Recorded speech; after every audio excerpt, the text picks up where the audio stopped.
Good afternoon.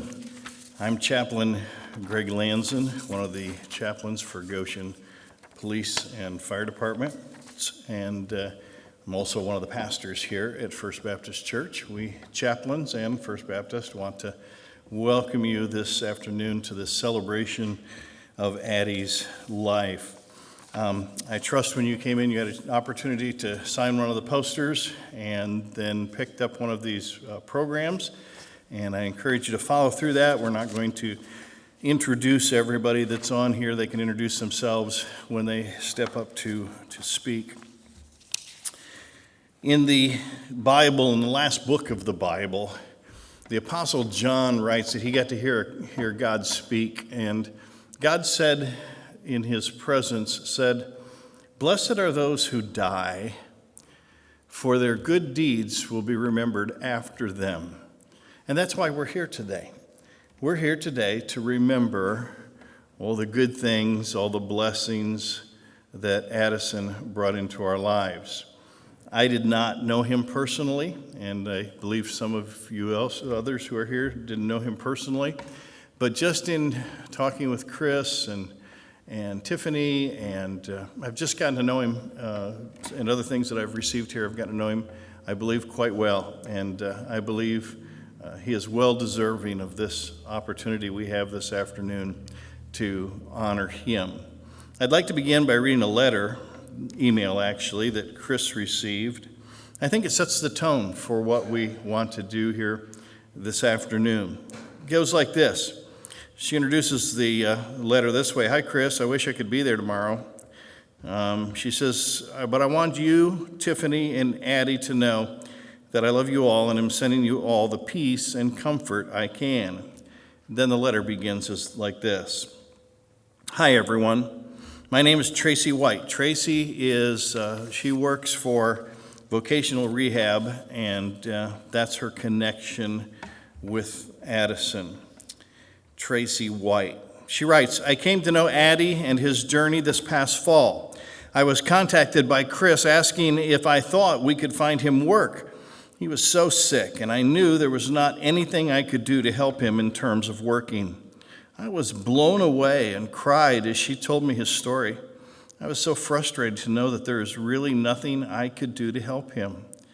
To know this young man, and really as a kid to me, wanted nothing more than to work when he was so sick. He wanted to be a contributing member to society. There was something about Addie and his story that hit me hard. Maybe it is because he is the same age as my own kids. Maybe it was his will and determination to be more than the disease that was stealing his life. Imagine being 21 and fighting a terminal illness. I prayed for Addie and Tiffany daily and for Chris and her family. I know Chris loves Addie as if he is her own son. And if Chris loved him that much, I knew he was an amazing young man. Addie, I never had the chance to meet you. My heart is so broken. There are so many things left for you to do here on earth. Sometimes things do not make sense to me. I know you fought hard. There are many people that loved you and shared in your fight. It's amazing what can happen when we all come together for the good of someone else. I think you helped so many of us see the world is still a good place. There are still others who care and who want to help those who need it. I am thankful that you had several months where you could only focus on your health and not have to worry of all the other stresses in life. Your life and your death has impacted me. I never even got to meet you, but I, too, love you. The stories Chris would share warmed my heart, always concerned with someone else, always wanting to do more. I will share your story with others in hopes to raise awareness. Your life impacted more people than you will ever know. I know that you are now free from the meds and the oxygen tubes and masks. Someday, I will get the chance to meet you. Until then, I hope you're dancing in the sky. Tiffany, you are such a strong young woman. I know that you have been by Addie's side through all of this. And you have had to do some and see some things someone your age should never have to. You stood by his side and took care of him, even when you were scared, even when it was hard. You are not alone in your grief. Chris and family, my mama heart aches with the loss of Addie. I don't even think I have adequate words to describe it. Chris, you're an inspiration to me, and I'd imagine many others. You love with a fierceness and passion that others do not. You stood by his side and fought his fight with him. I wish I could have been there to celebrate his life and to be a comfort to you. I am thinking of you all today and sending my love. I'd like to close with one of my favorite poems that is written by Christy Ann Martine. He's in the sun, the wind, the rain. He's in the air you breathe with every breath you take. He sings a song of hope and cheer. There's no more pain, no more fear. You'll see him in the clouds above, hear him whisper words of love. You'll be together before too long. Until then, listen for his song. With love, Tracy White. What an appropriate start to our time together this afternoon. And now, just follow along in your program as others who were impacted by Addie's life come and share with us this time.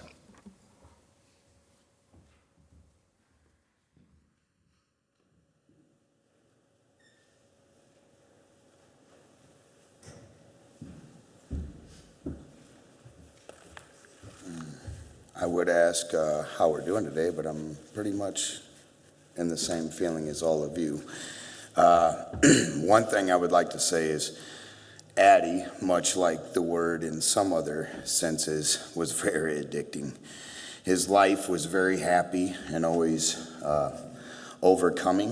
When he would come into the gym, many of you may not know who I am. I should have started with that. I own the Academy on Main Street, and Addie used to come in and work out with me, even though he wasn't supposed to be. They would come in and I'd say, well, Addison, today we're going to run before class, and I don't think that you should run today. And he'd be like, well, why shouldn't I? I got legs. And I'm like, well, I don't know if it's smart for you to get all the way down there and have to come back and maybe not be able to make it all the way back. And he's like, well, I'm with the team, ain't I? So he would try. He'd make it out there so far, and he'd come back and he'd be tired. And he'd sit on the steps, and then he'd be like, well, can I just jump rope and wait? And I'd be like, nah, you should just wait so we can do drills together and train. Okay, all right. And he'd sit down and we'd talk about everything, God, which I know a lot of us, Addie liked to refute it a lot, but I believe there in the end that he was saved by grace. I got an opportunity to talk to him before he passed away. And, a lot of us, we fight and struggle with that. And I did for many, many, many years. And we all have our own belief on that. And I'm not going to speak on that too much. But what I am going to say is, much like Christ, Addie came and added one thing: love.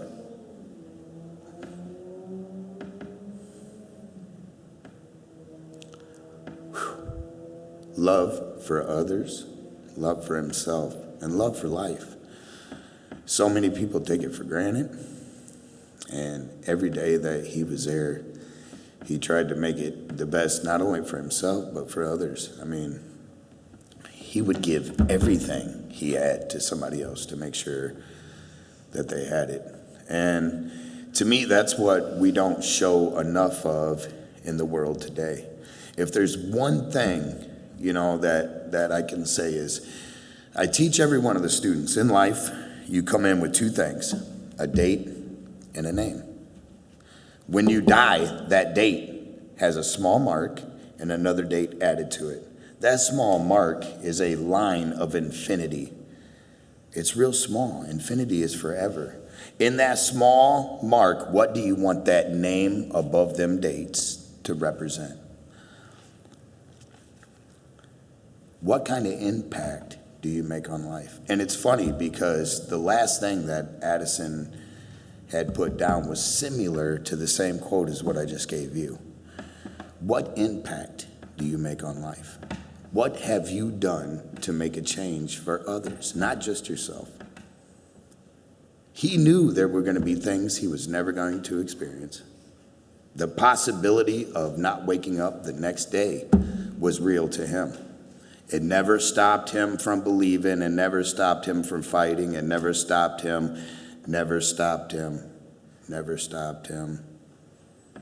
Too many of us give up on things. You know, if there's one thing that he showed us is never give up, fight for what you want, and love one another. It's funny because the same message that he tried to refute at the very end, but I know in his heart he believed, was the same very message that he was sending. Love one another. Christ came, he said, I didn't come to change, but to add to, and this one commandment is greater than all other. Love one another. Didn't matter who you were, Addison would love you. And I think that's the message that his life has brought. When I think about the impact that he made, if he was here today, I'd say, boy, you had 2 services. And everybody came because they loved you. So, breathe easy, run free, and fight for what you want. That's all I can say.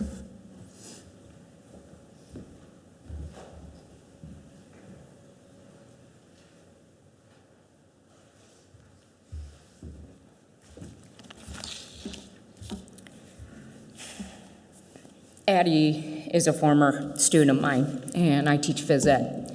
So he'd missed quite a bit of class, but the one day he was there, we were in the pool, and I just remember he comes in, he's got his bathing suit, and he goes, I'm going off that diving board. I'm like, are you sure? I'm like, are you sure you're allowed? He goes, I'm doing it.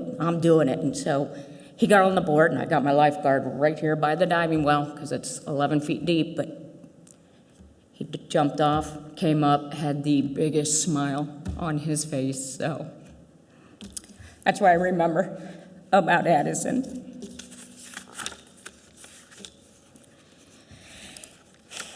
At the high school, we have an art and an anime club, and it's not about just making art. Anime is a Japanese form of art where they draw and also use the computer.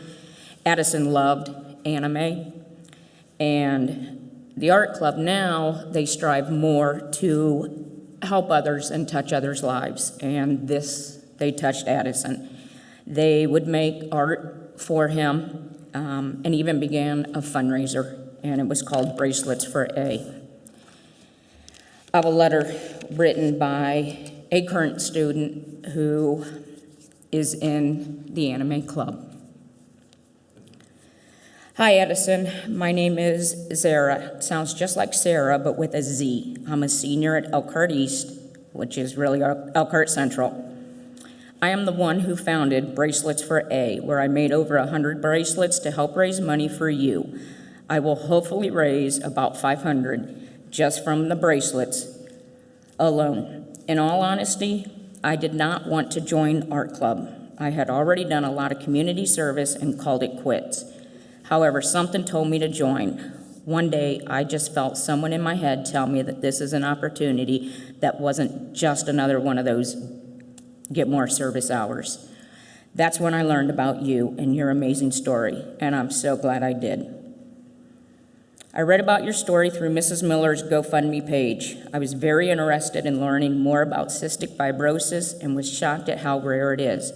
I also read about how you are more of a private person and find it hard to accept the kindness of others. We all try to be as normal as we can, but when you really look at it, what does normal mean? Everyone is so different and unique, and there isn't a popular definition for normal. You, me, and everyone else all have our flaws, and they are beautiful ones. I know I don't know you and you don't know me, but you have changed my life in unimaginable ways. I've learned to put myself in other people's shoes and think of what they might be going through. I've learned to always be understanding and supportive of others because you have no idea what they're experiencing on the inside. The members of Art Club and I worked very hard this year through fundraisers, donations, and other great ways to help raise money. We all came together because we have great compassion for others. We are all brothers and sisters helping each other out. I genuinely hope you are able to accept this gift of ours, and I will keep you in my prayers. Thank you, Addison. Zara.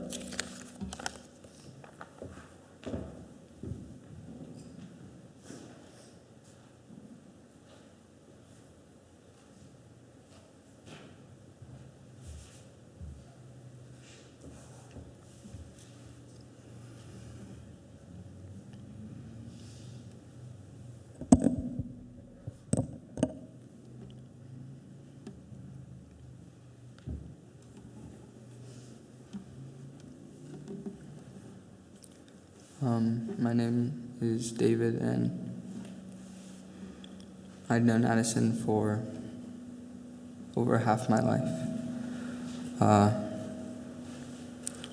We originally met him at a football game when I was really young, and then later, a few years later, my mom had him in one of her classes. After that, she went to visit him. And one day she asked me, would you like to come visit him with me? I didn't think much of it, so I said, sure. And since then, that was the best sure I'd ever said in my life, because I had made a lifelong friend and a brother that I never had before.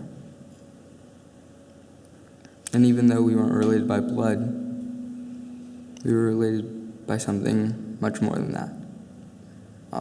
Love. And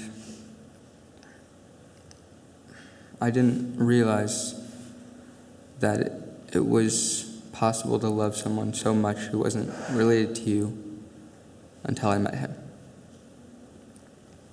He had shown so much compassion and love towards me right away. First time I ever met him, he hugged me.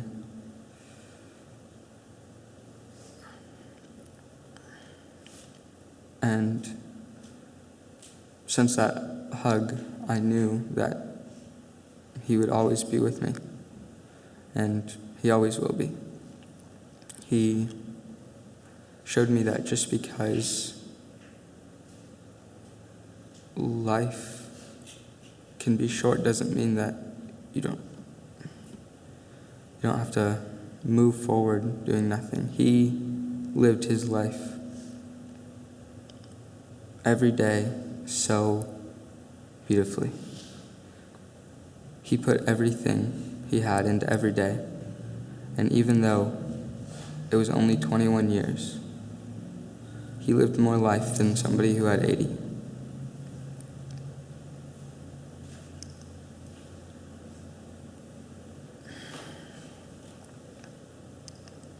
And despite all us here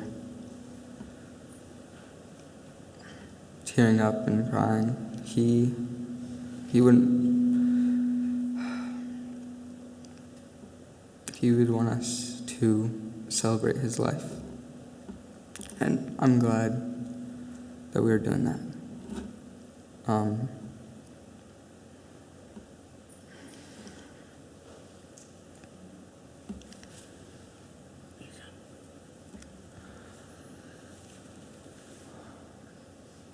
I wish that I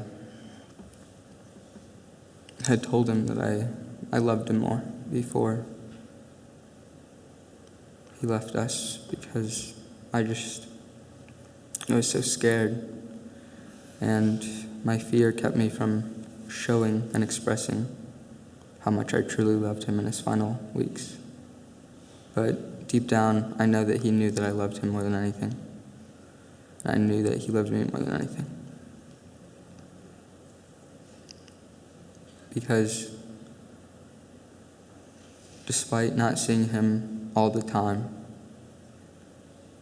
We were always with him, and he was always with us. Thank you.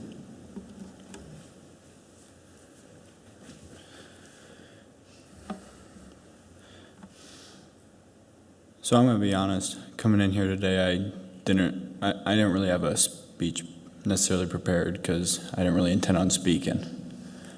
But Addie played more of an impact on my life than just about anybody else in it. And he taught me a lot of great values along the way. One of those was to be persistent. That's one thing about him, is he never gave up. I mean, it didn't matter what it was. He always kept pushing forward. And it was one of his qualities that I admired about him more than anything else. Addie was really a motivational type of person. Being around him, you always felt a drive to push yourself to be better, because somebody in his situation, with the cards he was dealt, he came out still, successful. And he did it all, he did that all like on his own, in the sense of, more than anybody I've ever met, he had every right to, stay at home and not want to do anything. I mean, he had every right, but instead he chose to get out there and work on himself and always be a good person, always helping out other people, and there aren't enough people like that. And I mean, if there's one thing I hope everybody takes away, it's to keep on passing on his story, and trying to always work to be more like the person that he always wanted everybody to be. That's all I got.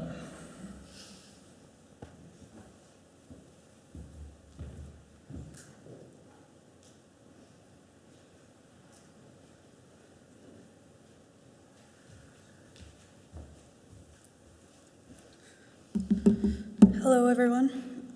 Sorry, you're going to have to excuse the crazy mess. I am a mess right now. These are some very lovely letters and speeches.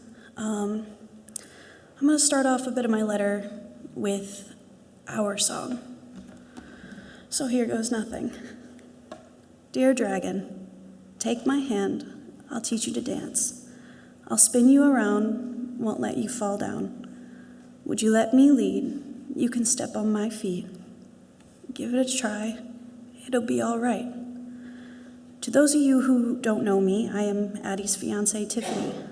I was his catbug and he was my dragon. I can't even believe I'm even writing this right now. It's scary, uncomfortable, and far from real. I remember our first kiss under the balloons in Dollar General in Bristol. I remember your Subway and McDonald's order because it's the only fast food you would ever eat.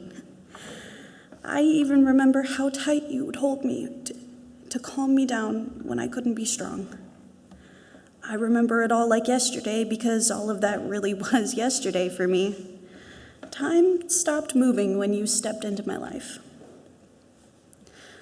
We struggled together, we fought together, we've been to hell and back 5 times over. I wish you would be here to yell at me sometimes. Even though you're not here, I still seek your guidance. You taught me how to drive, and just like you, I drive crazy. I'm sorry to those of you who've been in the car with me behind the wheel. You can thank Addie for that. He would never yell at me without reason, not my Addie. Call me crazy, but I miss you. It hurts. I'm hurting. These 100-foot waves of grief crash over me, and it's so hard to stand my ground. You gave me purpose, so now I don't have a choice in whether or not I keep standing. I have to keep going. I have to keep making the difference. If I could go back and change things, to give myself at least a warning, if I could do something different, I want to wink or blink or wake up from this nightmare, I want to go back to sleepless nights of checking up on you every 5 minutes. I want to go back to adjusting your mask and unkinking your tubing. I want to go back to waking you up with Mountain Dew and waffles, cold and crisp, just the way you like it. I want to go back and hold you. Just to hold you and let you know again and again and again just how much I love you. Because I love you so much. I keep my promises. I am a promise keeper. I never left your side, even though every day you asked me if I was going to leave, and every day I told you, I'm not going anywhere, baby. I missed out on family stuff. I didn't have time for friends. However, the way we lived our life made life pretty simple. We stayed home. I liked staying home in our little hidey hole. We moved up to little old Constantine, Michigan to escape from family drama. Sadly, it follows, but we were happy because we missed our family. It was Dragon and Catbug's fortress. He protected me and saved me. He worked hard for our house. So I made our house a home. I miss our home. Your pride always amazed me, and everyone around you. Your strength was a force to be reckoned with, and your ambition was crazy powerful.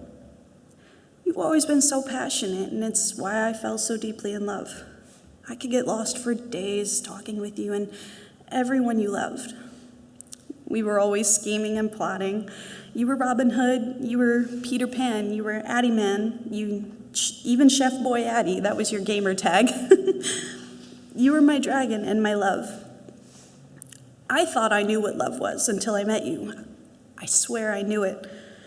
And everyone swears up and down that you know love, you know it, until you're faced with life or death. And those are kind of the vows you take at the altar. I didn't need a piece of paper to accept that, to take it as my own. When it's life or death for 8 months and 3 days, you fought hard, but nothing seemed real. My world is so quiet. The silence is deafening. There's a constant ringing in my ears to replace the whirring of your oxygen machines. Everything loud seems to have a happy color to it, whether it's drama-related or just having a grand old time. It's loud. It's noise. Noise fills the void. The silence stops piercing the air, and it just takes me back. Those were the good old days, and I am 20 years old. You had so many dreams and aspirations, and I wanted to be there to see you achieve all of them, and especially when it happened. You wanted to be a marine biologist, to swim in a tank of sharks. You wanted to join the Marines. You wanted to write songs, but didn't want to perform them. You wanted to compete in tournaments at Joe Alexander's gym.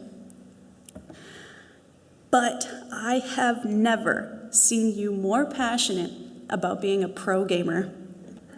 Dragon Ball FighterZ and Mortal Kombat 11 were your two games that you played at least 1,000 hours on a piece. I didn't know much about video games or play often, but I tried to learn for you and tried to support you. I never wanted you to give up. I never wanted you to get beaten down. I always wanted you to keep fighting. Even if I had to fight for you. You may not have liked me when I told you to get out of bed to go pee, but you never failed to tell me how much you loved me for it. I want to use this platform a little bit to talk about determination. Determination's definition is a positive emotional feeling that involves persevering towards a difficult goal in spite of obstacles. Determination occurs prior to goal attainment and serves to motivate one's behavior to help achieve one's goal. To have determination, you need to have hope. If you cannot have hope within yourself, it is possible to see the hope in people around you. Hope can even be an obstacle. It can even be one's reason to not achieve their goals, a setback, if you will. Having lost all hope can be tragic, but it is one thing I refuse to give up. Hope isn't just a virtue or a luxury, it's a must-have. I never lost hope in you, my dragon, and I know you never lost hope in me. You were my number one support beam, and I was so determined to keep being there. And I wasn't there just because of a promise I had made. I was there because when I said in this life or the next, I meant that to the fullest. I don't know what you guys believe in, but I believe I will see my Addie once again. I was so happy it was me and your lovely Aunt Sue who never gave up on you and got you to say, let's consider getting this double lung transplant. The hospital is a very scary place. It's a luxury prison with a view. Imagine solitary confinement, but with needles and tests, surgical procedures, and never getting a choice or a say in the matter. Then, when you finally leave that luxury prison, I would imagine that you would never want to go back, not even to save your life,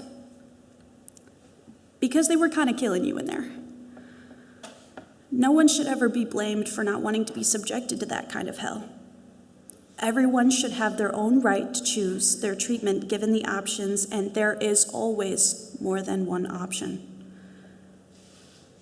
No one should ever be blamed for their decision or deemed selfish, because let me tell you one thing, if it is not your decision, keep it to yourself. I know you loved him. I know you wanted to be selfish, and we all wanted him to survive. Believe me, I was all of those things once. I learned the hard way that people are going to live their best life. Now, are you on the ride, or are you on the sidelines? One final memory I will share for you guys. A wild, crazy day. 'Twas the day 4/20/2019. The first time we ever got to hang out. I'm 18, so my parents can't tell me I can't hang out with this gorgeous man. He was supposed to take me to my first school dance, but both of our parents were not having it that day. We were troubled kids, but we had a good time. I get into your passenger seat of your stepdad's yellow car, but not before you get my door for me. He was always a gentleman like that. You smiled at me every time the sunlight hit my face. And when you paused, you smiled at me every time the sunlight hit my face, and we were listening to music on your Google playlist.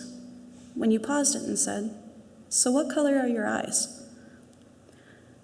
I said, "Well, what do you think?" He said, "I can't tell. Plus, I'm driving, so you gotta tell me." I say, "Let me pick a song." You hand me your phone, and I see a true test. My first test of whether or not I was going to be in your life. I see it, and I hit play. I play The Black Parade by MCR. And when you heard that first G note, you looked at me and you smiled. Oh, Lord, when you smiled, and when you smiled with your perfect skin and your ocean eyes, it was over. It was over for me. I fell in love. We sang that whole song together. I loved singing with you. I was adopted that day by your family, and the moment I stepped in, I never left. Like I said, baby, I'm not going anywhere. I will see you again, and when we meet, you will be proud. Proud of the person that I have become and the things that I have accomplished. I will continue to save lives until my very last breath, and I can be reunited with you once more. I don't give up. I won't give up. I can't give up. I love you, dragon, in this life or the next. Find me, number 8. Thank you.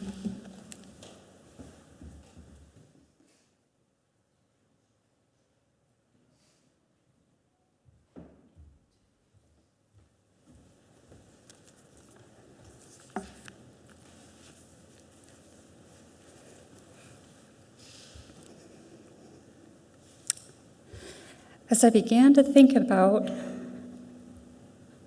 what I wanted to say today, it grew clear to me that Addison taught me a series of life lessons.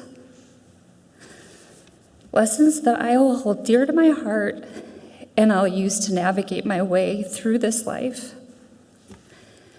And so today I'd like to share those lessons with you.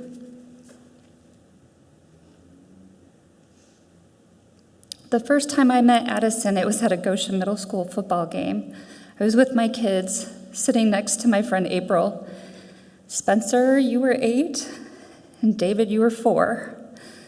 Within minutes of our arrival, Addison and Spencer found each other and became fast friends. I watched this cute little boy interact with my boys, helping David, my climber, get down from a fence, while keeping Spencer entertained throughout the game. I asked April, "Who is that cute little boy?" And she said, "That's Addison. He's a great kid." And at one point, Addison began to cough. And I asked April, "Is he sick?" And she said, "Well, he has cystic fibrosis." I felt my heart sink because I knew a lot about this disease. I knew it was terminal and that he would have such a difficult road ahead of him. After the game, as we walked to our car, I couldn't stop thinking of this sweet boy with this awful disease. And my thoughts were interrupted by the calling of my son's name.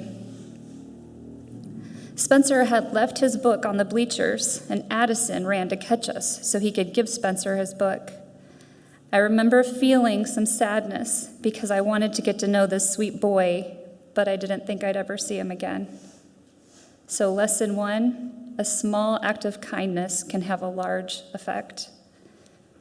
I did not meet Addison again until he transferred to Elkhart Central High School during his freshman year, and I believe it was divine intervention that he was placed on my caseload. As we teachers do when getting a new student, I began to look through his file. I looked at this grainy picture and thought, I know this young man. And when I read his diagnosis, that's when I knew. This is that sweet little boy.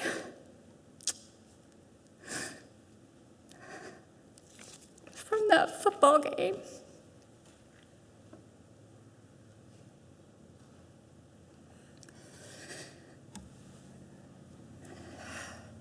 As I got to know him a little those first days, it became clear that he would be heading to the hospital soon. He said his typical stay was around 2 weeks. A few days before he was admitted, he popped into my classroom and asked, "You're going to come visit me, right?" I thought, well, I hardly know this little boy, but he's so stinking cute. And he does have a terminal disease, so how can I say no? I said, "Yes, Addison, I will come visit." And he said, "You promise?" I said, "Yeah, I promise." The next day was to be his last day at school for at least a couple of weeks. He came to see me to say goodbye. "You're still coming, right? You promised." "Yes, Addison, I'll be there, I promise." When I did come to visit him that very first time, he paused his video game and he looked at me with wide eyes and he said, "Wow, you really came to visit me. I honestly didn't think you would." I said, "Addison, I promised, didn't I?" "Yeah, but I really didn't think you meant it." "Cool." He began that multitasking thing he did by simultaneously holding a conversation while playing video games. And lesson 2, don't break your promises. After that first visit, I knew that I needed to bring Addison a friend. When someone has cystic fibrosis and is in the hospital, they are in isolation. The other sick children can't catch CF, but their illnesses would spell big trouble for Addie. So he had to do everything alone. Music therapy, physical therapy, it was all done by himself in order to give him better company than his teacher. I started bringing Spencer and David. It fascinated me how instantly he bonded with them. Spencer and Addison were so much alike that I began to witness what I would later call Addie Spencer speak. And it went something like this. "Are you going to?"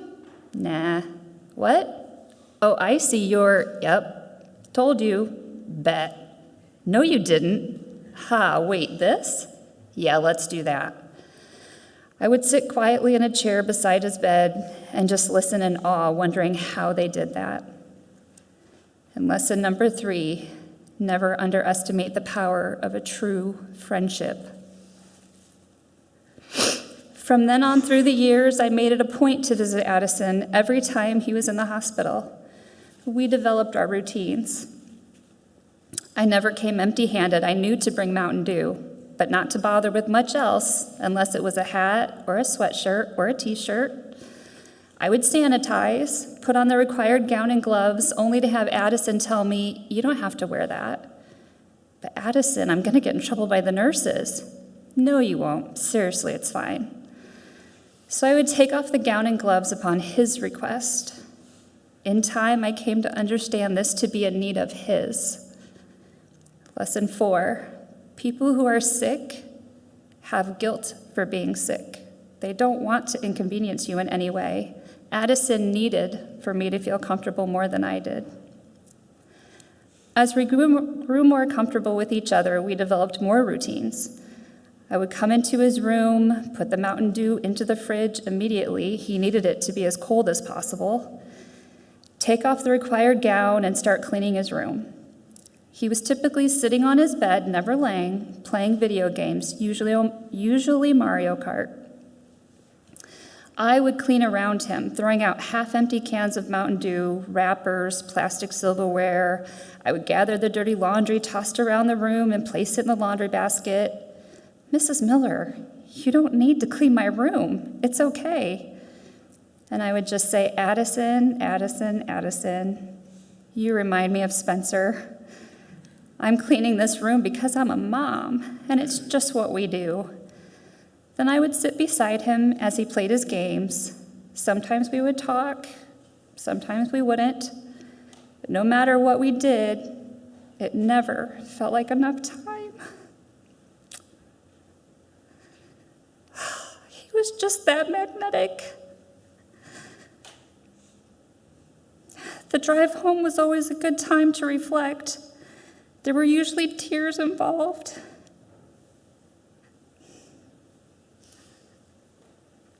As my bond with Addie grew, I knew I would not have him in my life forever, and that made me sad. But I was determined to make what time I did have count.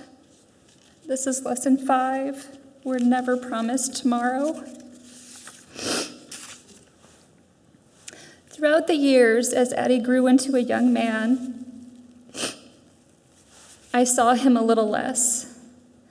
There were times when we lost touch for a bit, but I never doubted that our paths would always cross again somehow, and we would catch up. A mutual friend would help us reconnect, or out of the blue, I would get a text from an unknown number that said, "Hey, Mrs. Miller, this is Addison." The last time, it was Spencer's persistence that reconnected us. Spencer, I'm eternally grateful that you didn't stop searching for him. Spencer found Addie in October. He had moved into his own place, which was only 10 minutes from our house, and so began our visits again. This time, Addie was more sick than I had ever seen him. He was on oxygen 24 hours a day, and this was new to me. He was on hospice and was starting the process of possibly being evaluated for a lung transplant. Such scary things that no 21-year-old should have to face. Needless to say, it didn't take long for us to settle into our routines again.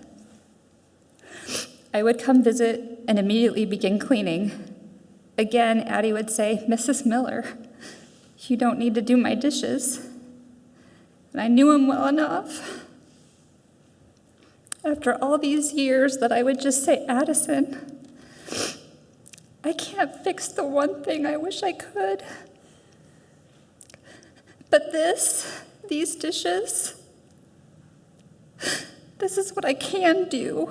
So please, just let me do this." To which he would nod his head in silent understanding. And lesson 6, allowing others to help you is a gift that you give to them. During those first few visits, Addison learned about my role as an internship coordinator for EHS. I will never forget how excited he was when he learned that my job centered around helping persons with disabilities gain employment. He so desperately wanted to work, needed to work. He felt purposeless and was struggling financially. Unfortunately, I exhausted my connections and could not find him work he could do from home. So I brought up the idea of starting a GoFundMe. I said, Addison, I know you don't like the idea of handouts, but this is all I can think to do. COVID has made things really difficult, so this is my idea. We can do this together, and you can think of this as your job. He was not crazy about the idea and needed time to think, but I called in the big guns. Jose.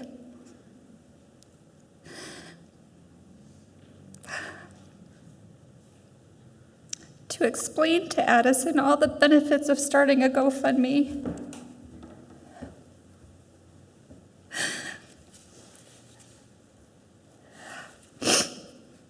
The thing that finally convinced him to give it a try was asking him this. What if it was Jose? What if it was Jose who needed this? Would you think any less of him? And that was the kicker. So began our journey with GoFundMe and Team Addison. Lesson number 7, always try to put yourself in someone else's shoes. As the GoFundMe and Team Addison grew, something amazing began to happen. People grew close to Addie who didn't know him personally. Lives were being changed by his story. And as much as Addison would say that he hated the idea of people liking him for being sick, I believe he grew to understand that people liked him, felt close to him for being strong, compassionate, and sincere. Addie never wanted to be defined by cystic fibrosis, yet it was a cause that he lived and that was dear to his heart. He would often tell me how desperately he wanted to live so that one day he could pay it forward. He was so incredibly moved by the generosity of others. I'm sorry. He would tell me that for the first time, he wasn't lying awake all night long trying to figure out how to make ends meet.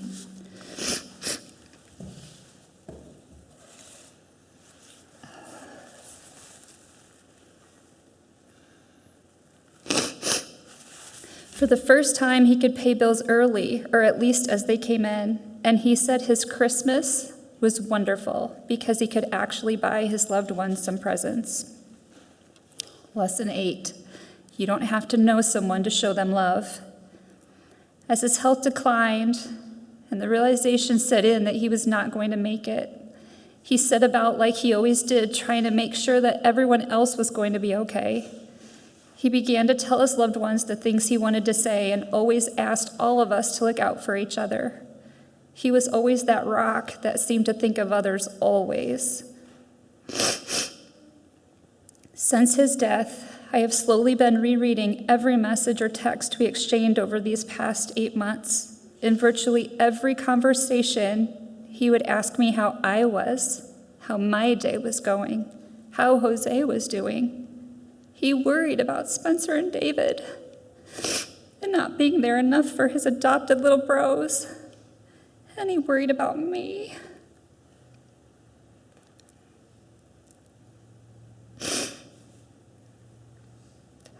At some point in time, I told him this Miss Miller thing needed to stop. After all, weren't we closer than that now? I can't remember when, but he started to call me Mama Miller because Chris just didn't feel right.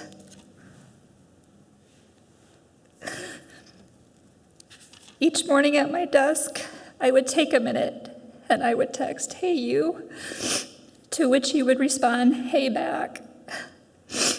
He would say things like, "I'm proud of you for working even when you're tired." Or, "You deserve to smile today, remember that." And when I would ask him how he got to be such an awesome person, he would say, I had some help from my central mom. I don't think Addie ever fully realized how amazing he was. He was so focused on everyone else. The night before he died, he texted me and I asked him how he was doing, and he said, "Oh, I'm fine. How are you?" That was Addie, such a selfless, caring young man. Lesson 9, don't neglect to ask others how they are, no matter what. I find the world a little dimmer right now. And there's a hole in my heart that I know will never heal, but may soften a bit as time goes on. But this ache that I feel is such a small price to pay for the time I was blessed with in growing to love Addison. He made my life better. He made me better. And he made this world better. I'm so grateful to Addison's family. You all allowed me to be in his life and have accepted me as family. And I'm so deeply sorry. My heart breaks for you, and I'm so sorry. Team Addison and GoFundMe crew, I'm so sorry you lost a friend. I'm so incredibly honored to know each and every one of you. You knew going into this that we might lose him, and you joined the team anyway. So thank you from the bottom of my heart for your thoughts, your prayers, your messages, and your donations to him. You made a difference, so much more than words can convey. Lesson 10, one person can unite hundreds.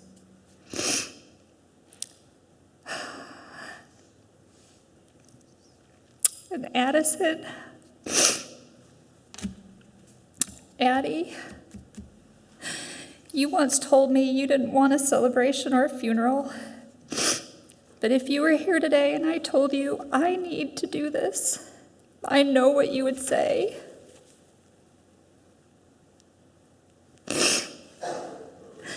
You would say, Mama Miller, if you need this to help you, then you do it. So until we meet again, sweet boy, breathe easy. I love you forever.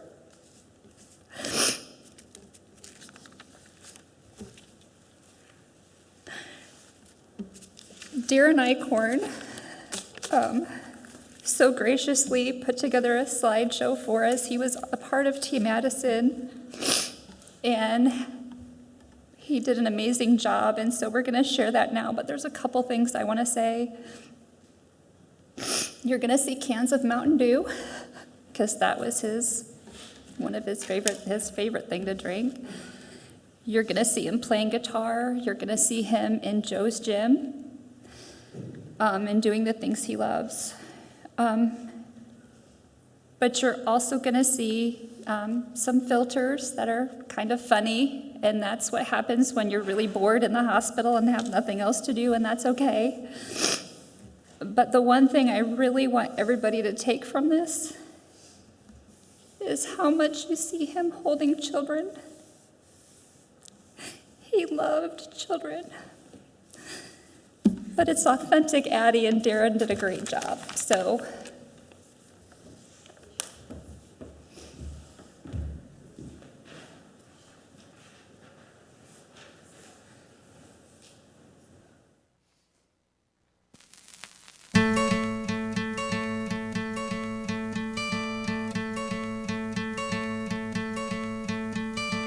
hope when you take that jump, you don't feel the fall. Hope when the water rises, you built a wall. Hope when the crowd screams out, you're screaming your name. Hope if everybody runs, you choose to stay. Hope that you fall in love and it hurts so bad. The only way you can know, you give it all you had.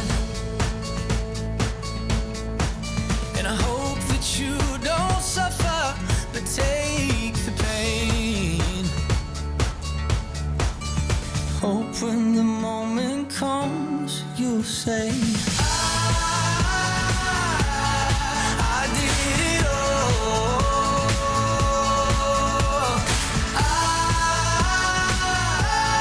I did it all.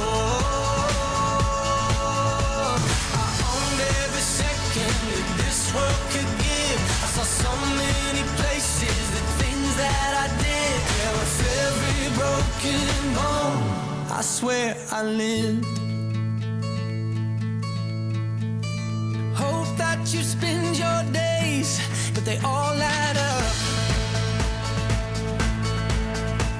And when that sun goes down, hope you raise your cup. Oh, I wish that I could witness all your joy and all your pain. But until my moment comes, I'll say, I did it all.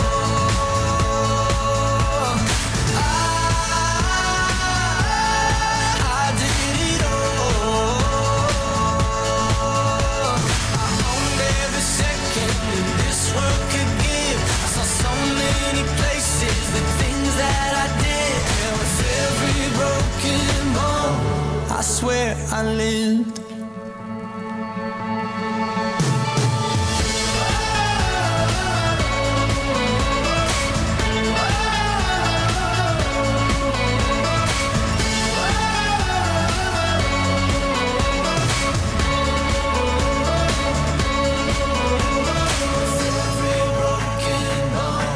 I swear I live. Every broken bone, I swear I did it all.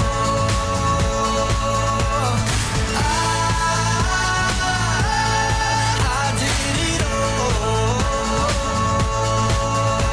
I owned every second that this world could give. I saw so many places, the things that I did. Yeah, with every broken bone, I swear I live.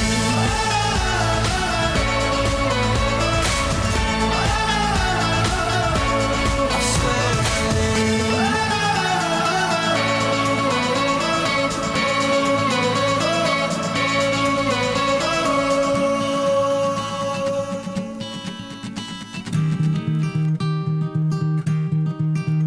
I will fight. I will fight for you. I always do until my heart is black and blue. And I will stay with you. We'll make it to the other side like lovers do. I'll reach my hands out in the dark and wait for yours to, until I can wait for you. I'll wait for you. 'Cause I'm not giving up. I'm not giving up, no, not yet. Even when I'm down to my last breath. Even when they say there's nothing left.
will fight for you. I always do until my heart is black and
I fell by the wayside like everyone else.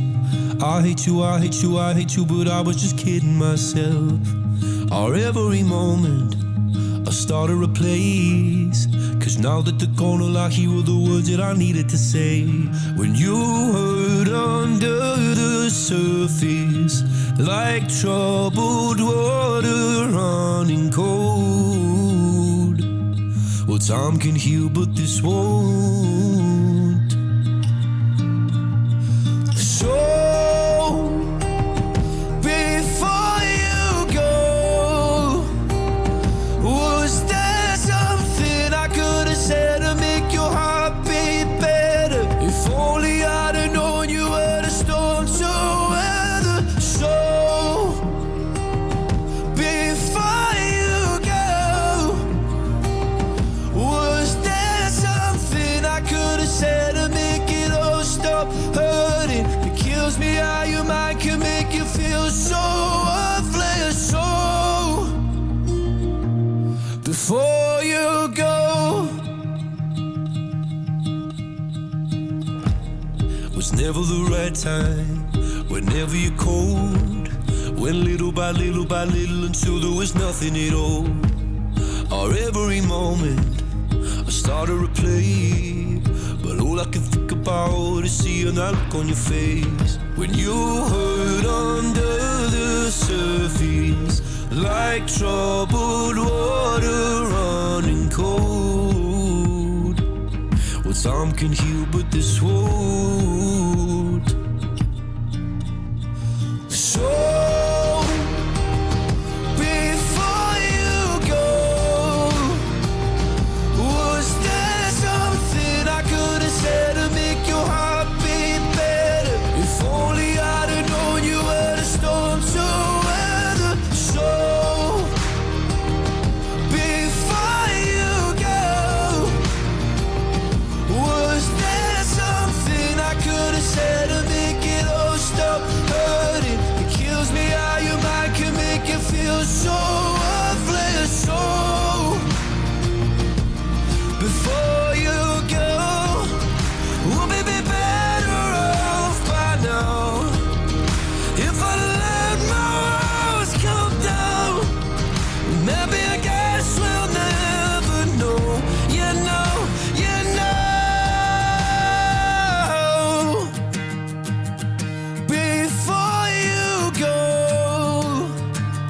was there something I could have said to make your heart beat better? If only I'd have known you were the storm to weather. So before you go, was there something I could have said to make it all stop hurting? It kills me how your mind can make you feel so worthless. So before you go.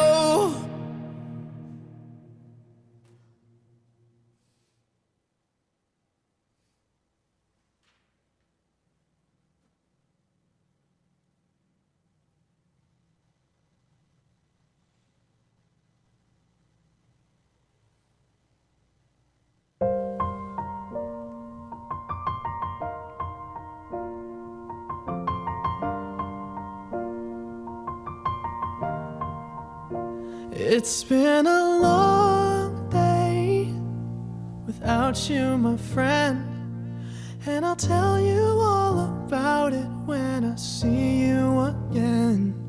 We've come a long way from where we began. Oh, I'll tell you all about it when I see you again. When I see you again. Damn, who knew?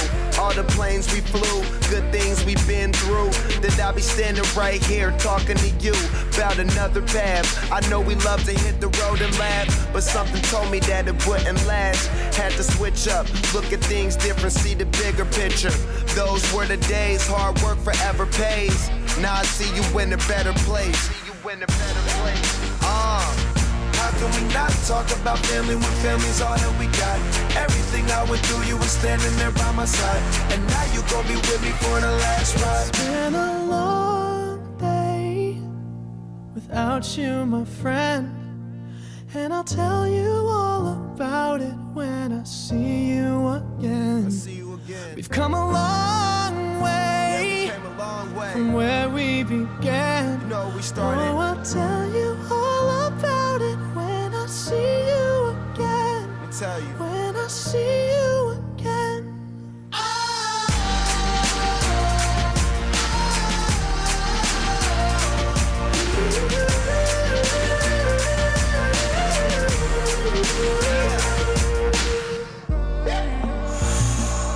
First you both go out your way and the vibe is feeling strong. And what's small turn to a friendship turn to a bond. And that bond will never be broken, the love will never get lost.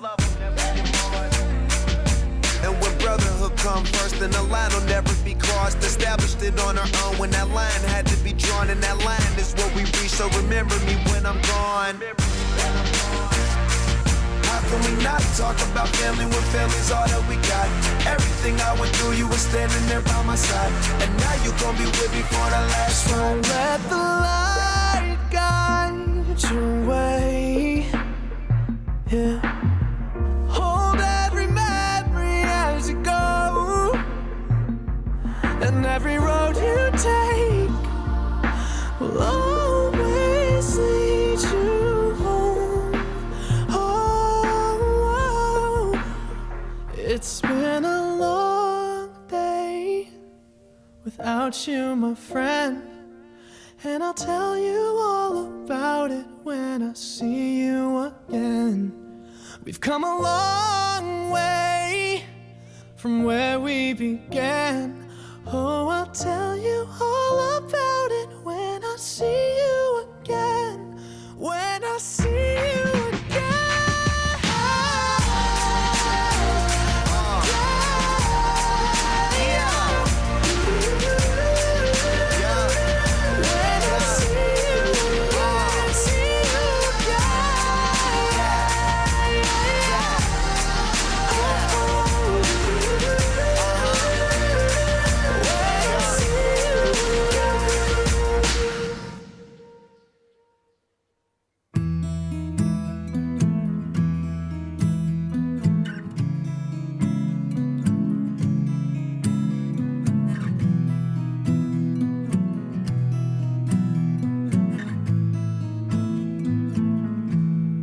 Loving can hurt. Loving can hurt sometimes, but it's the only thing that I know. When it gets hard, you know it can get hard sometimes. It is the only thing that makes us feel alive.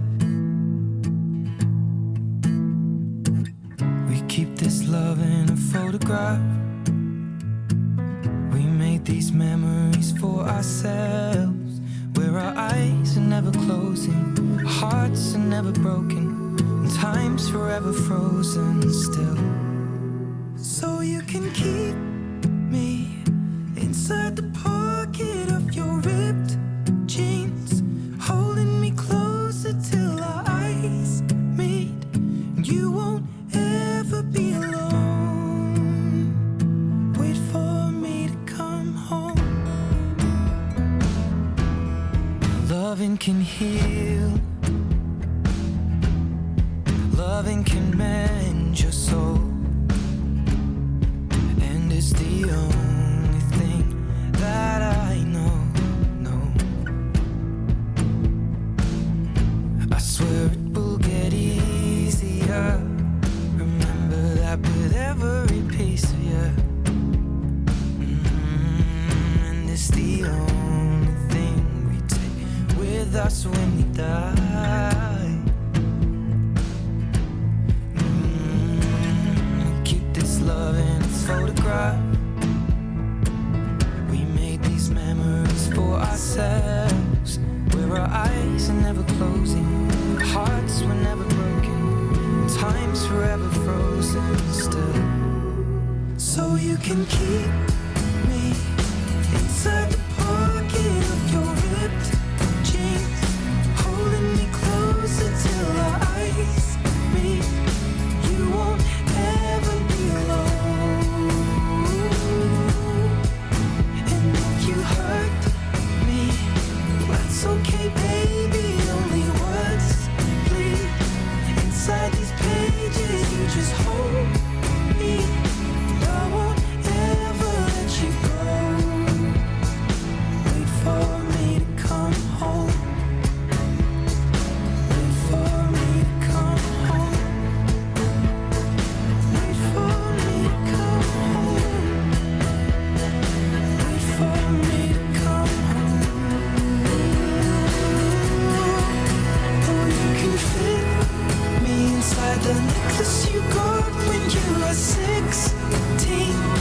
next to your heartbeat where I should be. Keep it deep within your soul. And if you hurt me, well, that's okay, baby. Only words bleed inside these pages. You just hold me. I won't ever let you go. When I'm away, I will remember how you kissed me under the lamppost back on 6th Street, hearing you whisper through the phone. wait for me to come home.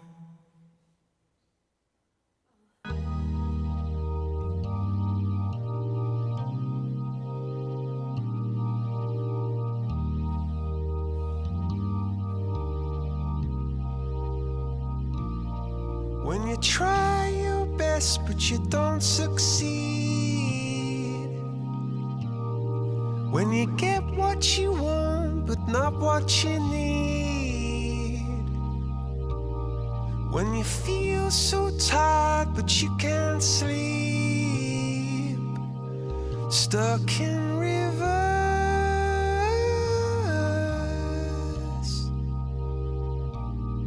and the tears come streaming down your face, when you lose something you can't replace, when you love someone but it goes to waste, could it be worse?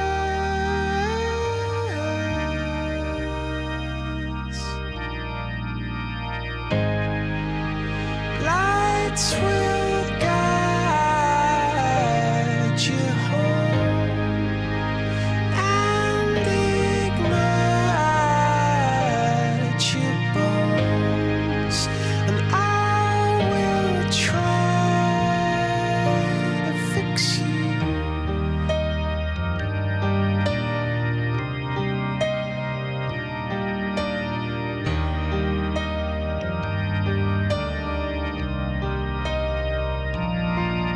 High up above or down below, when you're too in love to let it go, but if you never try you'll never know just what you were.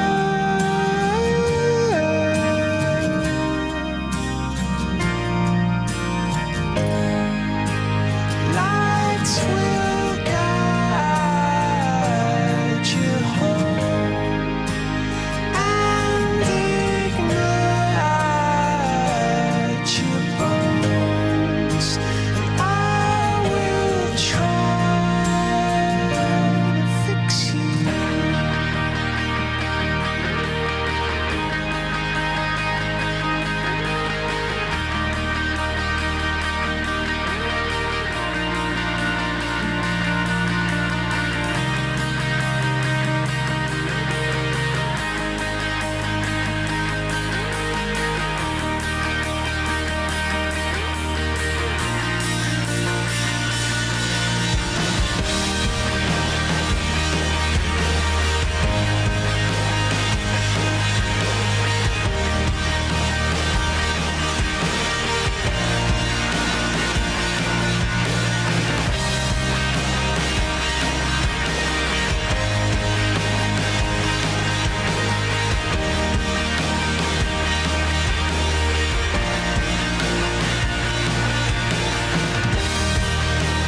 See a stream down your face when you lose something you cannot replace.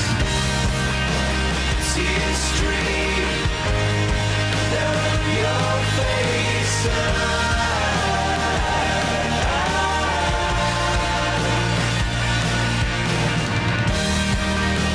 see a stream down your face.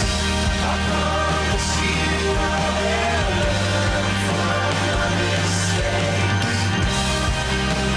See a stream down your face,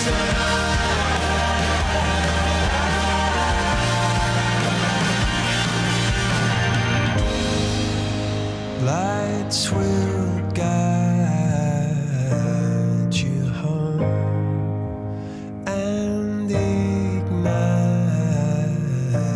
your bones, and I will try.